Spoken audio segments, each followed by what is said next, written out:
here. Looks great. Ah! Ah! Louisiana Ghostbusters. You called? No, I didn't. But there's a ghost in here somewhere. Oh, that's just Slimer. He's just gonna eat all your food. Well, I want to eat my food. Alright, look.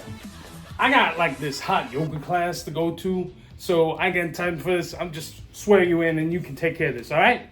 Wait a minute. I'm gonna be a Ghostbuster.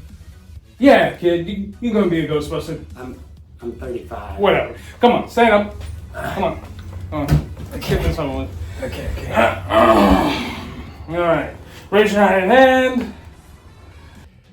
If others should sound the alarm, will you answer the call? I will. Do you swear to act in concert with your allies and never cross the streams? I will never cross streams. And lastly, how do you feel about the noble vocation of ghost hunting? Bustin' makes me feel good. Good answer. Congratulations. Now, from now until you shuffle off to the Mullen Coil, you now are a Ghostbuster. Wow. Here's a proton blaster, and don't aim it at your face, and good luck. This video was made in partnership with the Louisiana Ghostbusters. Go check out their website and please support some of the great charities they sponsor. What up, party people? It's your boy, MC Popsicle, and welcome to Weird Interviews.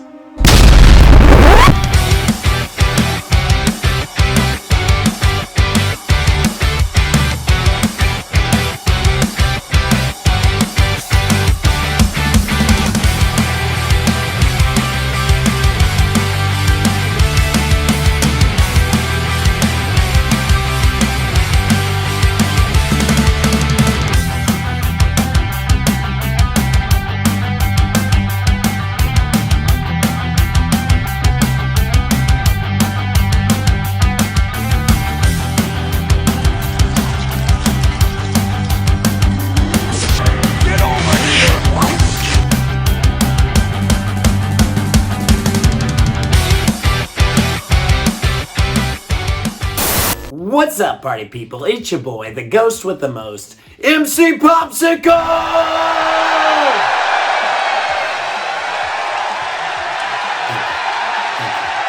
And today, I'm super excited because we're talking to Kevin Mangold. He plays the one, the only Slimer from Ghostbusters Frozen Empire that's out right now in theaters, and it's absolutely killing it. I'm so excited to talk to him. But first, I want to shout out Designs by Galarza. They make all my hats. They do such a great job. They can personalize basically anything. So make sure to follow them. Also, shout out to Neven Eyewear. They make incredible sunglasses. They make all my sunglasses. Make sure to get some. They're comfortable, they're stylish, and they are not expensive, which is great. Also, check out my comic book, Popsicle Ghost. I just put it out, and I've got another one coming out soon. So get it now, catch up. You can get the first two and get everything you need to know for the third one coming out. But now, without much further ado, the interview. Hey, Mr. Kevin, how you doing? I'm good. How are you? Doing great. It's so awesome to have you on. I absolutely love Ghostbusters, and I love Slimer so much. So this is great. Thank you. I appreciate it. Is it Mr. Sickle or just Pop? Whatever you prefer, my friend. Mr. Sickle. Yeah, some people, I get a lot of different things. I get popcorn, crayon. Just Pop maybe. How about just Pop? Pop's good too. A lot of people call me that also. See, I'm a DJ on Bourbon Street, so that's why I have the moniker. So I thought it worked. I've been there. I've been there once. Oh, really? What'd you think? I had so much fun. In fact, I was there for 2 weeks. I was in Peter Pan on Broadway, like a tour, and Wow. so we were there, and I not only saw the whole Bourbon Street thing, but I also ventured out. I did my laundry at some laundromat that was in a neighborhood nearby, and I had a really awesome time. Met people that live there and their pets, and it was really fun. So Yeah, I haven't it's been definitely a everywhere, very been a few it's places. it's definitely a very interesting place. I know the laundromat you're talking about too. I think Oh, I ride my bike to work because I live like right next to the quarter. So oh, it's on Bourbon Street. So yeah, yeah, I think I know what you're talking about. nice. But so how did you get to be a part of this new Ghostbusters movie? How did that come about? Almost everything I do now comes from someone that I've worked with on something else. I've been doing this for a lot of years. And that's how this one came about. I had done quite a bit of work for a company called Spectral Motion, and my friend Kevin McTurk.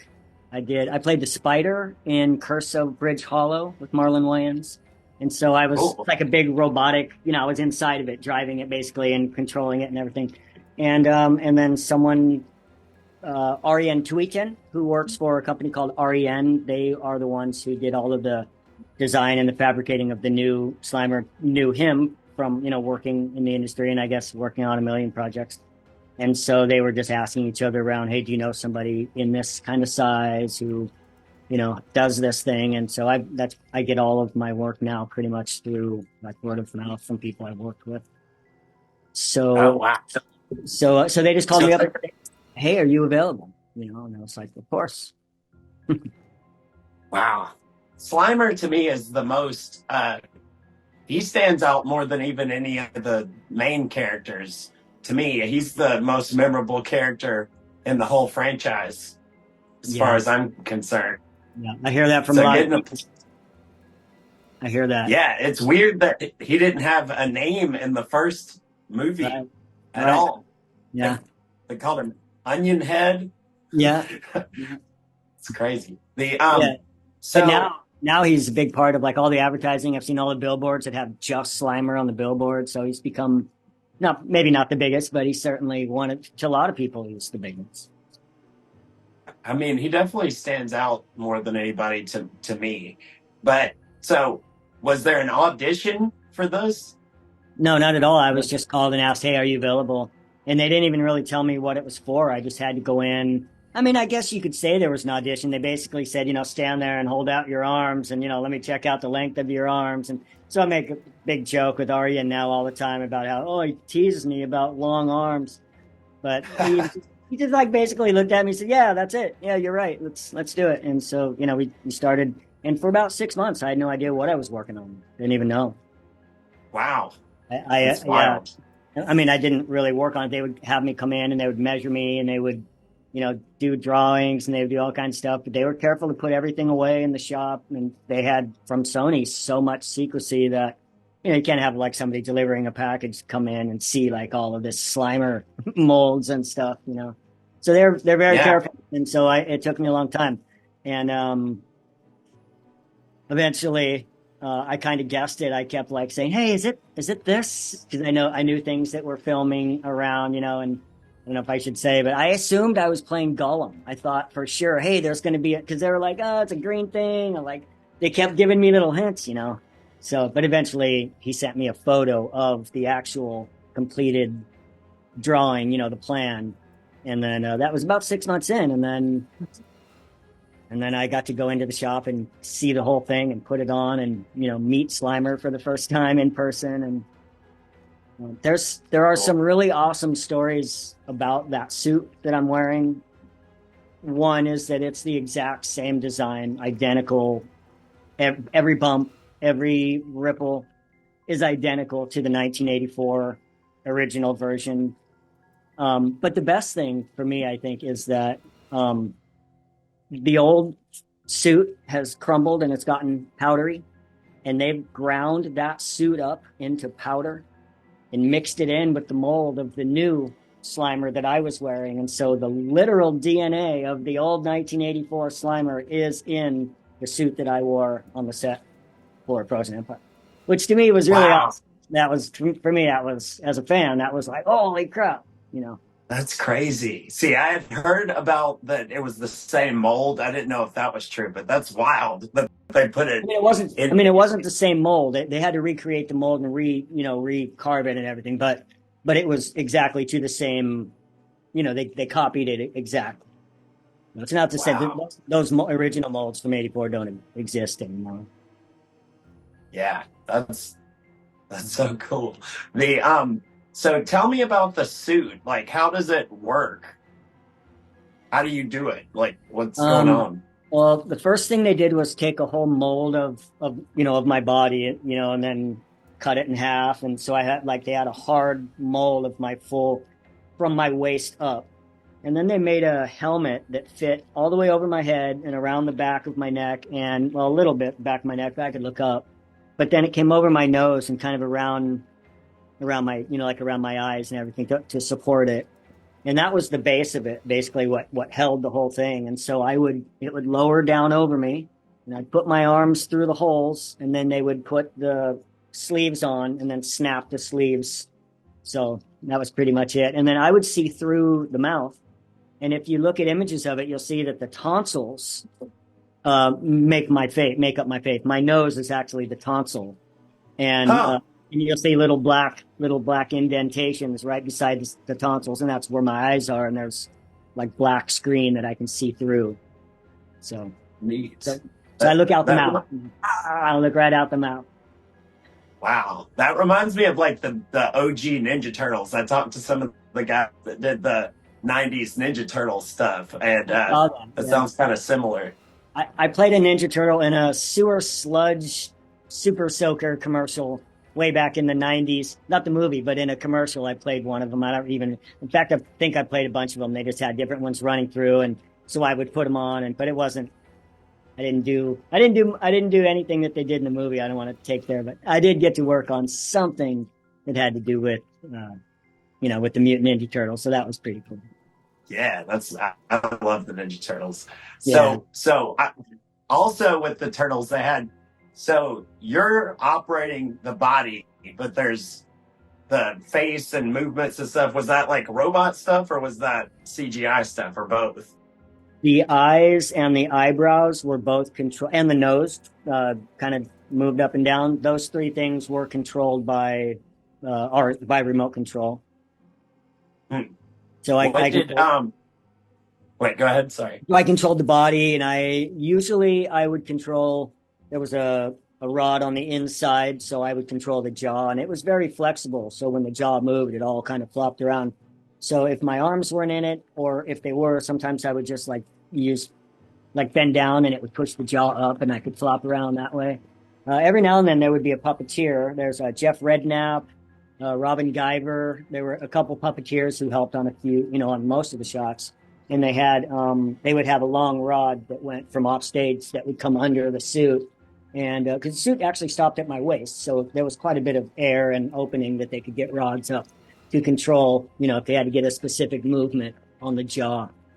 So it was my arms, and I controlled, all the head and the mouth when it opened and closed, unless it was a specific jaw movement, turning or whatever.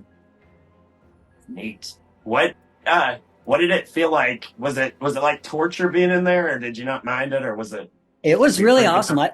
I've been in some torturous suits, man. I've done some really bad ones, and this one was not bad, mainly because it's open in the bottom, so I get a lot of airflow, But it was molded exactly to fit me, so it's not like just some off the rack suit. It was completely fit me, so it was really comfortable. I stayed in that thing for many, many hours on end. So, and it really wasn't a problem. Like getting water. There was a removable screen. The whole mouth came out, in fact. So, the tongue and everything was just Oh, a last minute insert. So if you take the whole mouthpiece out, it's just my whole face right there. And so I could eat and drink, and it was very that's comfortable. nice. So yeah, my props to Arjen Tweeten, because he did an incredible job on the suit. And it was, like I said, I could stay in it all day, and I did. It's like any actor, and I like to do that when I get in character. I don't even like to come out. It's like getting out of character and in character and out of character. So I prefer to just stay in it. That leads to what I was about to ask you. So, as Slimer, like, what were your actor decisions you made about who he was, like, as far as a character? Well, obviously I had a lot of input from Ariane and from Sony directly and from Jason and Gil. They had a lot to say about it before I ever even got in the suit. But from the early tests, I would say my motive was, I went and watched. Obviously, I watched the 1984 version a million times, but specifically, I watched the clips of Slimer over and over and over and over, and I got his movements down. And I know, I had the opportunity to meet the Brian Wilson, who played the original Slimer. Cool. And Robin Shelby, who played in Ghostbusters 2. So I did have, even right there in the shop, I had an opportunity to meet them, and they talked to me and gave me pointers, and I made adjustments. And we did a lot of test, posted some of it up on Instagram recently. We did a lot of test stuff, like I'd take tables and kind of squash down between the tables with the suit, see how much I could squash, things like that. Like sometimes I would take my head completely out. In fact, when I did the Trashman, I took my head completely out of the helmet so that I could really get down, under, and it would just squish his whole body. And that way, when I popped up into the helmet, it really stretched him. So we tried things like that just between tables, and we've got some cool behind the scenes videos of us testing it. And then I did things like we had boxes of cereal, and I would just shovel cereal and different foods in and stuff to see how it went in and whether it bounced out and all of that stuff. That seems fun. It was a lot of fun. Yeah, this whole thing has been fun. Yeah, for the last year, it's been nothing but fun when it comes to the Ghostbusters stuff. It's been great. Okay, so now down to the brass tacks. Yeah. This has been a question that I've done a bunch of research, and I already loved Ghostbusters to begin with. But to be a ghost, you need to be a ghost of someone. Yeah. I would imagine. Yeah. So who is Slimer a ghost of? Do you know that, or who do you think it is? There isn't really. I don't want to get this answer wrong. I'm not as I don't know as much as a lot of the Ghostbuster fans do, but there isn't really an answer to that in the movies. There have been a lot of other stories written, offshoots and things like that, and so people have come up with who he is. Supposedly, he was a gangster. I've heard that he was like a mobster, and he was killed in, I don't know, some shootout or something like that. So I've heard different stories of who he is, but for me, for who he was, as far as his emotions and how I played him, I didn't have anybody's idea in mind. I kind of built my own from what I watched and from what I heard from others, and so I didn't go in thinking, oh yeah, this is John Randolph from the 1800s who was shot in a shootout, or I didn't go in with that, but. If you look it up, there are a lot of stories, a lot of arguments about who Slimer was before, and maybe that'll, before he was killed. I was going to say maybe that'll come up in the movies to come. Maybe his backstory will be discussed. I'd love to see that. Yeah. So what I heard is, one, he was a king like a long time ago that got killed. That was according to, I believe, the real Ghostbusters comic book. Uh-huh. And then also I heard the thing where it was supposed to be John Belushi, and they modeled it after his character in Animal House. Well, that's true, but it's not that he is supposed to be Slimer. I mean, I've never heard that he's supposed to be Slimer as him, after right. But not like canon. But there is no doubt that his move, and I watched a lot of Belushi videos to get his movements and his mannerisms and stuff, So I definitely, that's the truth, but it doesn't have to do with Slimer the character, like who he was before he died. That I know of. I don't know. There are so many, so much info out there. I'm learning every day. I've never heard the King story, so people are probably going to be like, "What? You haven't heard that?" But no, I haven't. I'll take it. Yeah. I'll take it. I'm happy to be a king. I'll do it. When I do these interviews, I imagine and I hope that sometimes some executive will like come up and whisper in your ear and be like, he's secretly, a pimp or something. It's like, I know the secret. Yeah. I wish I did. Do you have any? Is there any secret Ghostbuster insider info that you have? Not like illegal to say, but something that you figured out or found out about that you would imagine most standard people wouldn't know about the Ghostbuster universe? There could not be that because the Ghostbuster fans know they know everything. They know what I'm doing before I know. I'd be like, hey, he's going to be here at this time, and I don't even know I'm going to be there at that time yet. So it's no, there really aren't any. I mean, there are a lot of things that happen on the set, but nothing that's like secret or anything that would be anything Well, to tell. But but I got to see everything on the set. I got to go watch everything, and it's nothing that's secret at this point. It's mostly been out now. so you were in New York during the shooting? Well, we filmed the whole thing, vast majority of it, we filmed in England, and so Oh, I went to England for about 3.5 weeks, and then I came back to New York, and I filmed in New York for about 2.5 weeks, and then I went back to England for another like 2.5. So I think 2 months or 2.5 months, something like that. I was traveling back and forth shooting. oh. Were you interacting with the actors, or were Yeah, you in a yeah. different place? Well, we did do some blue screen stuff. The eating the I don't know if I mean you want me. I don't know if this is a spoiler free thing or not. But No, no. we did do some blue screen. We did do some blue screen stuff quite a bit. But we also did more than we did blue screen. We did practical on set interacting with the actors, and so Oh, all of the stuff with Finn coming out of the trash pile was me coming out of the trash pile, and we shot it every direction where I ran right up to him and then went around and ran from him and all of that. The whole thing where he's floating and coming after the Cheetos. That's all. Yeah, that there's no CGI.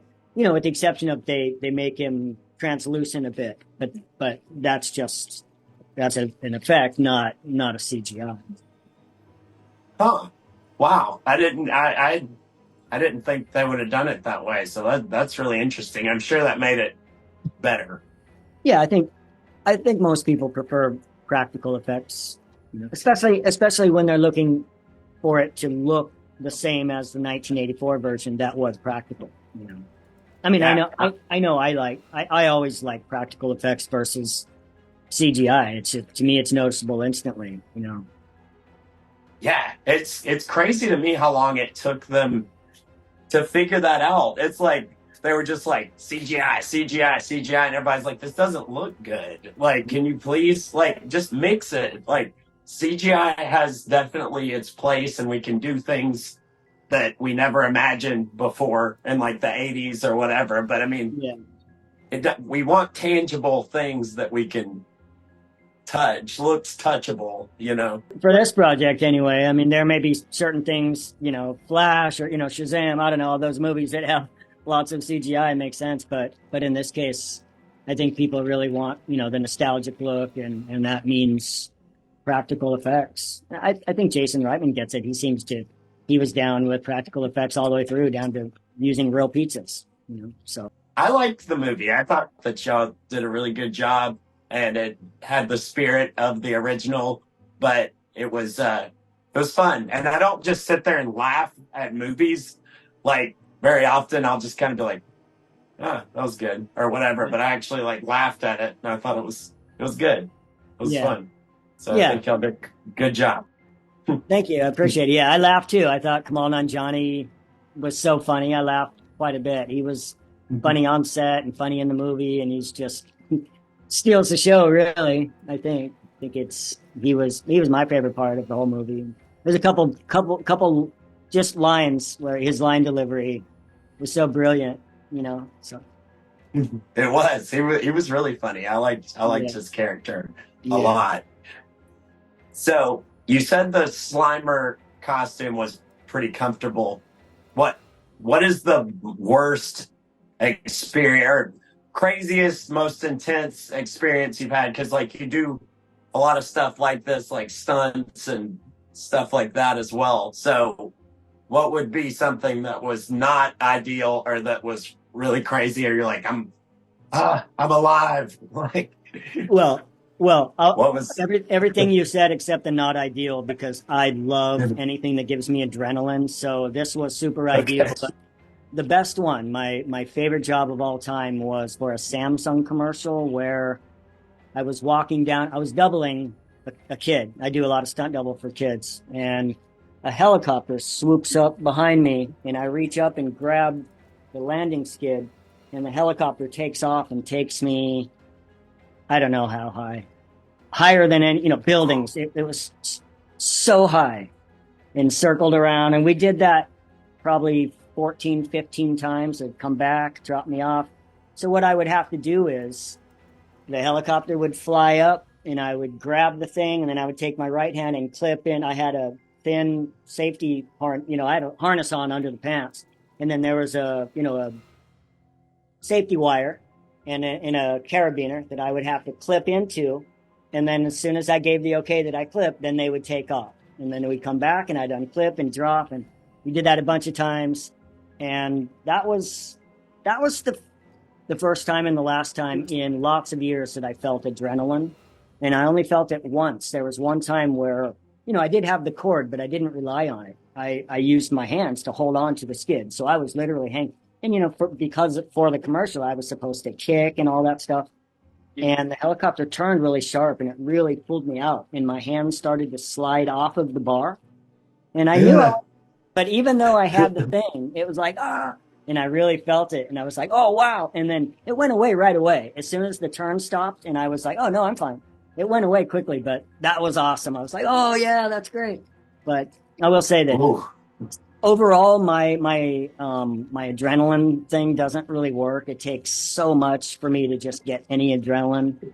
So I used to race horses. I used to be a thoroughbred jockey. And so that's a lot of energy, a lot of adrenaline. So it kind of just, now it takes a big thing, but the helicopter one, that's the one that I think my favorite. Yeah, that's wild. What kind of, in this business, what kind of person does stunts? Like how would you define that type of person? Like, is there like a personality type or are they all wildly different? Or is there like, you can meet someone and be like, you are a stunt person? Yeah. I think there is a type. I think I'm a little bit different than the type only because I double kids. And so I have to do all different things. Like I have to skateboard and I have to surf and I have to ride a bicycle. I do all the things that a kid does. But, the average stuntman is a big burly stuntman. Like they're doing army stuff and cop stuff. And they mostly have skill. Yeah, they each have a particular skill. Like one guy is really good at driving and another guy is good at karate. And, and so I guess by saying that is, my role in the stunt community is a little bit different. And people like me who double kids, because like I said, I have to double anything that's in the 5 foot tall. I have to be able to do it, surfing or, whatever the thing is, I have to be able to. But as far as like the group of stuntmen, if you look up, like, take 100 people and figure out like which ones are the stuntmen, I think I could spot them easily. It's like they're all the outdoor rugged, the rock climber, it's like every weekend they're out doing some, boating or jet skiing, or that's pretty much every stunt person I know. They fit right into that. They don't sit around on weekends. Yeah. I feel like there would be a certain select few that are just like crazy. Like they're just like, we need a guy to throw off the top of the mountain. There's the guy. We need that guy. So yeah, I don't know. I think there's a bit of that. Wild. Kind of similar to horse racing. I think there is a bit of that. I think it might just be people who are willing to put themselves at risk for others, like for the adulation or whatever of others. It's the same reason actors, like I'm going to lose 100 pounds. I'm going to get, super gaunt for an acting role. Like, why do you do that? Well, because I want the audience to really love the performance. And so it's kind of similar, I think. Yeah, I'll light myself on fire because that's going to look really great, and they're going to love it when they watch it. They're going to love it. So yeah, I'll do that. That's neat. It's cool. You get to go do all those different types of things. I bet that makes it more fun to It does. always have something new. Yeah, and when I don't know how to do something, I get to go take lessons, and they pay me to go take lessons. Like, how great! I get to go into this rock climbing place and go, listen, for the next 3 months, I need to take rock climbing lessons, and Paramount is going to pay you for it. That's pretty nice. Wow. Yeah, it's pretty awesome. And I've done that with quite a few things: surfing lessons, rock climbing. I mean, I could go down the list where they go, hey, we need you to do this thing, coming up, and then, do you know how to do it? I'm like, well, kind of. Like, all right, go take classes or lessons or whatever. Sometimes it's only 2 or 3 day like refresher thing. Like if I got a climbing thing, I would go take a 1 or 2 day refresher.